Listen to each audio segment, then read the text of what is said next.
It's a tough choice. That's tough right there.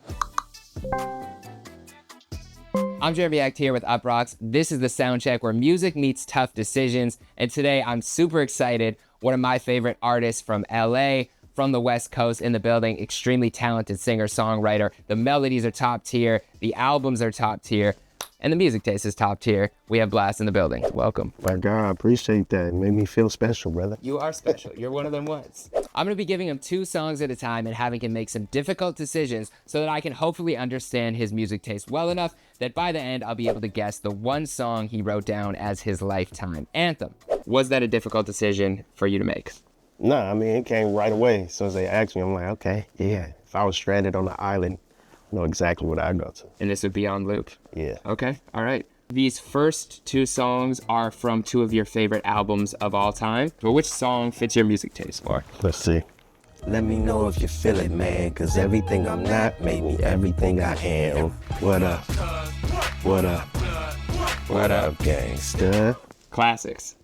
Yeah, I'm gonna have to go with everything I'm not made me everything I am. That shit just speaks volume to me. I remember vividly getting off the train because I had moved with my pops to the IE. I was living in the IE. I stayed in Upland. Like when I would hop on the Union Station train, my mom would pick me up and that would be the album she would always play at graduation. Wow. So that was the album I would always listen to from front to back just because that moment always stuck out to me, you feel me? Were you writing music at that time? Nah, I wasn't even thinking about me. I was skateboarding, being a kid at the time. But yeah, that was the first time like bars stuck out to me and like metaphors and stories, how he was talking about Jay-Z. Yeah, the Big Brother song, yeah. So it was like a vivid movie for me back then, just listening to music on a different level. Second round, both of these are from your childhood. One from your dad's side, one from your mom's side. But which song fits your music taste better? I don't want to start early, so I just might put my 40 in the freezer because I want to get bent tonight. Like it's golden, living my life like it's golden. Damn, it's a tough choice. That's tough right there. I'm gonna have to go with Jill Scott though, living my life like it's golden. That just puts you in a certain mood. Like it don't matter what you're going through, if you turn that on, you good. And I went to her live concert at the Hollywood Bowl. Oh yeah, different. Her stage presence it was captivating, bro. It was real inspiring, so I'm gonna have to go with that one. Okay, I'm not mad at that pick at all because DJ Quik is amazing, but that Jill Scott song, like even yesterday when I was making this playlist, I was in a way better mood after I put that song.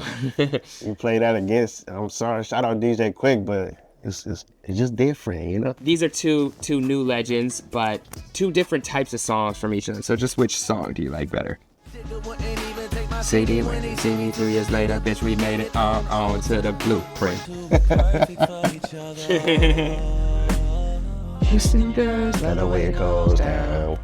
You must have been here before. What album was that? Take Care. Yeah, that was high school memories for sure. I'm gonna have to go with that one. You know what's funny is I was looking up on your Twitter to see if I could find things you liked. Yeah. And you had tweeted the same lyric 4 different times. And it was from Wayne's verse on that song. It was, what do you say? Because to her, I'm just a rapper. As soon as she'll have another. Oh, that verse is so cold. Shout out Wayne for that. Yeah, that's my whole high school memory. Like, like falling in love and dealing with different girls. Like Drake was like one of them rappers that kind of tapped into his emotional side. Yeah. So that was like a dope thing to like relate to at that time. But you grow up and you get a little gangster. These 2 are both produced by 2 of your favorite producers ever, but very different sonically. Girl, you be killing them. You don't have to. That's tough. Ryan Leslie for real. Yeah. If I'm being honest, I didn't even know Ryan Leslie did that. It's crazy. He has a lot of like. So you just put me on to a jam. That's crazy. I didn't know that until I looked it up. Pharrell's Pharrell. Yeah. That goes without saying. But I'm going to have to go with Fabolous on that. I feel like Fabolous is like one of them underrated when it comes to that type of song creating as far as like speaking on the women. Yeah. Like he be getting in his bag. So I'm gonna have to go with You Be Killing Him.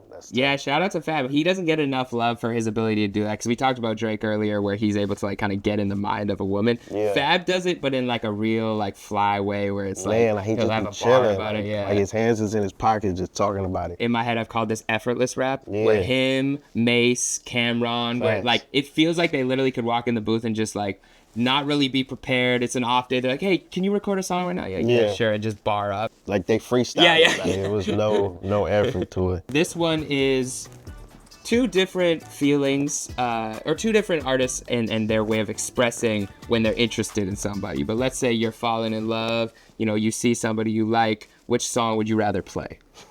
I must confess, I'm the best for you.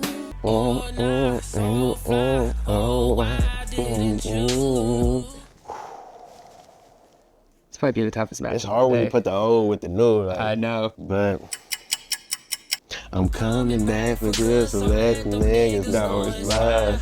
Already got someone, that's what you tell them every time. That's a bar right there. Yeah, I'm gonna have to go with Bryson Tiller. I think why that one stick out to me is because it was like a new genre. It felt like he created. It's like certain artists that came out that had a certain impact. Like when 50 Cent came out, it shook the whole game. That was the same thing with Trap Soul.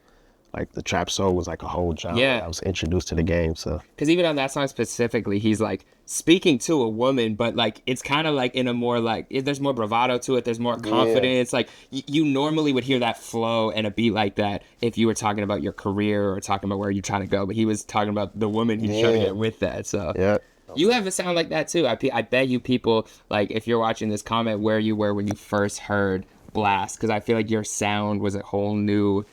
It's almost like a new genre too, because of the way you blended the melody and the bars were still there, but you were singing them, and just it feels like West Coast. Like living here. I take pride in that, especially being from the West Coast. We known for a lot of the gangster shit. So it was kind of like I was going against the grain, and like introducing the homies to like love and stuff like that. Just tapping into that side of the culture as well, which has always been around, but nobody really. It's been a kind of a gap since people like embraced it on the level. You brought it back to the forefront. Yeah. Shout out to Love. Come on, man. Speaking of LA, these are two legendary guys here, and these songs are also very time period specific, but different vibes. So just which song do you like better? I used to be a player, and they was all for it, on all fours.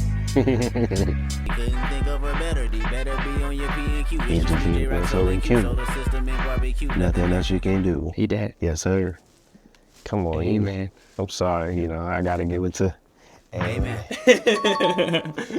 That song is so crazy. Do you remember listening to Section 80 for the first time? That was like we were just talking about the last round. It's like I wouldn't necessarily say he created a new genre. It was like a new perspective of being from LA. Like even a good kid in the mad city. Yeah, that's something I related to. Having cousins and homies that gang bang, but me on a personal level was just trying to like navigate through it. Yeah, and they were probably like, no, Blxst, stay over here. Like, dude, make the music. Like, if they saw the potential in you. Exactly, and that's what TDE represented. Even though it was, they was gangsters too, they still had like integrity and like intent between the messages they were saying within their music. Yeah. And that's something as a fan and a student coming into the game that I wanted to instill in my music as well. So listening to Kendrick is just like it just cut different on a different level. Which of these two songs would you choose to set the mood in the bedroom? Baby, get that paper. Probably got a lot of other bitches owe you favors. And it's the way it goes on. I'm an oldies type of guy, If I'm in a car by myself or in my personal vibe setting, whatever that may mean to the viewers, trying to keep it PG-13. Yeah. I'm gonna play some oldies more than anything because I feel like they was more connected to the source of music, like live instruments and just the soul of whatever that may mean. I just feel like it connects with me more. So okay, that's interesting because that was like Silk Sonic bringing that feeling back, and I know you love Anderson .Paak, so that's like that gives me a good gauge of your music taste of like. The feeling of the music matters. You clearly like the lyricism because you have related to things that have been said, but you really like the feeling of the song. Well, for sure. I think just listening to music, you hear it first, so that's a sense. So I think about it like that. Like you feel it first before you like dissect what they talking about. So that's how I approach my music, and that's how I like listening to it. How does it make me feel before I even dive into it? It's certain songs that I've listened to just because of the feeling, then realize what the song was about like years later. Wow. And that's like the fun part that I just like to allow the music to grow within me. But yeah, that's how I like my music. We're now at the part of the show where I have to guess which song you wrote down as your life anthem. Before the show started, I was handed 2 pieces of paper, both with his handwriting. One of them was his actual life anthem. The other was given to me by production to trick me, and based on his music taste and his answers throughout the show, I have to guess which one was actually his. Let's see what happens. Just before even listening, I know that both of these artists mean something to you. They mean something to where you're from. I can't just base this on a bias of, LA. They're both West Coast legends. Yep. But they both have different feels. So we're gonna listen to both, and now I gotta pick which one. I'm just gonna say I'm not looking at you though. I'm locked in on music, so don't try to keep trick the me. same energy regardless. Okay. I'm just locked in. That's why they follow me, huh? They think I know the way. Cause I took control of things. Ball in the solo way. And if you pattern my trend, I make you my protege. I know you gon' lose it. This new Snoop shit. Come on, baby boo, you got to get into it. Okay, I'm gonna need a couple seconds. I'm on a losing streak right now. You got this, man. Don't overthink it. So, okay, so you've said things that would lead me to either of these songs. Honestly, I think either one, because you talked about like the feel-good nature of songs, and like we're looking at like a Jill Scott, and you're wanting to just vibe and feel good. But the Nipsey song to me aligns a little more with like the vibe of like even that Bryson Tiller song, and like a lot of them where like the lyricism you're not necessarily catching off top, but you could go back and there's a lot of meaning. And I feel like if you wanted to like replay something a lot, you're like a motivational, aspirational kind of guy. So I'm gonna go with the Nipsey song. Damn. Again? I lost again? No! Answer is negative. Oh my gosh. Shout out Snoop and Pharrell. Oh, Charlie Wilson, I see you. Another W for the West Coast. oh my gosh. Straight West Coast. Shout out Nipsey too. Wow. Happens to the Wow. best of them. Yeah, apparently it happens multiple times to the best of I them. thought you was gonna sweep that easily. I overthought it. I just keep overthinking it. I'm like, you know what also threw me off too is that you didn't really say much about like the Pharrell production on the Justin Timberlake song, and I was like, okay, like I thought I gave you some, some alley-oops. So I said the old school with Charlie Wilson being on there. But I also tried to undermine the Pharrell production. I was like, you Pharrell, did that. it goes without Yeah. saying. So Yeah. you gotta pay attention. Well, so why this song though? What does this song mean to you? Man, I mean, I just thought about me being on an island, but the colors in the song is just crazy. I remember my mom going to Brazil and then me watching the music video, knowing they shot that in Brazil on them stairs. And looking at it like, where my mom at? Like as a kid, just, how your imagination. Yeah, just do it. yeah. But, Pharrell, he always spoke to me, like even him being a skateboarder, like how I was growing up, him being into fashion and music, like those are the 3 pillars that I was always intrigued by. So I feel like that's like my evil twin. Yeah. Have you got a chance to talk to him? Not yet, but soon come. Yep. And speaking of new music coming soon, I know you've been locked in. Is there a project you're working on right now, or is there something that the world's gonna hear sometime soon? Absolutely. I mean, I got the unreleased EP out right now. 4 songs I put out solely independent. So if you rock with Blxst, make sure you tap into that. That's your first solely independent project, solely right? independent, 100% written and produced by me. And then, we on the way. I got more music coming, as always. I'm always cooking. All right, go stream that unreleased. I'm gonna go, I don't know, just soak in this loss. The more that I'm like, it was right there the whole time, and it was, when I overthought that one. Yeah. Especially, it's like literally they're on an island, so in the video. But you know what? If I had to lose to anyone, I'll lose to Blxst. My God, appreciate that's you, okay. Jeremy. Appreciate you, bro. Love, shout out Blxst. There you have it. That was a sound check. If you have been tuning into the series, you know that I'm on somewhat of a losing streak. I'm downplaying it. It's a really bad losing streak, and I really feel it every time I go to sleep at night. It really kind of hits me. It's like, wow, I lost again.